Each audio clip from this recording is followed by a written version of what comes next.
So a few days ago, I posted a video encouraging people to get on offense during the Trump presidency and look for ways to take advantage of the information that's being put out there through executive orders, through, cabinet picks, and how he's setting up his administration. And a few people in response to that asked me to put out some tangible information. How exactly can I use that type of information to my advantage, what to look for, what executive orders he signs, how that will impact them, and what they can get from that from a financial standpoint. Well, today I'll tell you to ignore the whole Arnold Schwarzenegger versus Trump nonsense. Go ahead and put to the side the sanctions on Iran, because I'm telling you from a financial standpoint, it's not immediately important. What's more important is the executive order to be signed, if it hasn't already been signed, that removes the obligation for financial institutions to look out for your benefit over their own when it comes to handling your money.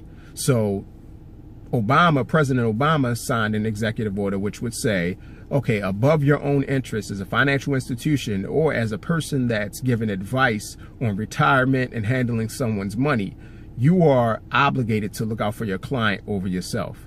When you remove that barrier, that means that when times get tough, and we are due for another recession soon, and when that hits and things start to go backwards, some of the investment choices that are going to be made won't necessarily be made in your favor. In fact, they'll be made to make sure that they protect the profits of the banks and financial institutions, because they want to keep their investors pleased first over you.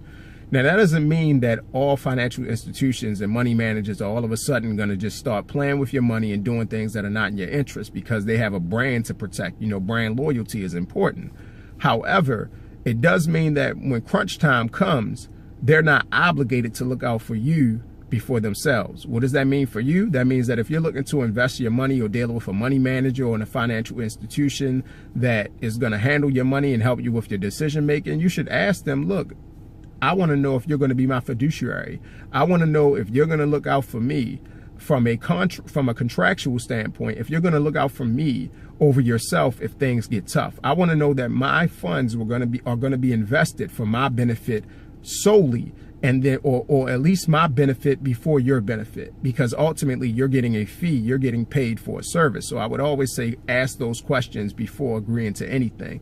Secondly, from a financial standpoint, look, if you're looking to invest your money, if you haven't seen already, bank stocks have already been on the up, and they're not at a peak. Even though the market is kind of going towards a peak, bank stocks are not. And this type of information and these indicators about removing red tape and barriers from financial institutions is certainly a sign that that industry is going to take off. And continue to take off. Even if the market goes in an opposite direction, you'll see financial institutions continue to do better. The reason being is because the more red tape and the more stipulations you remove from the Dodd Frank Act, which they're talking about doing, the easier it is for banks to operate with less oversight. And also that means that it's less expensive for the banks and financial institutions to put in place certain protocols, meaning hiring certain peoples and certain processes being put in place that all cost money. They no longer have to do that. So they can cut costs, which makes them more profitable. So again, on an investor side, certainly you're going to see banks make more money and be more profitable because they're removing more red tape. So look for that to go up.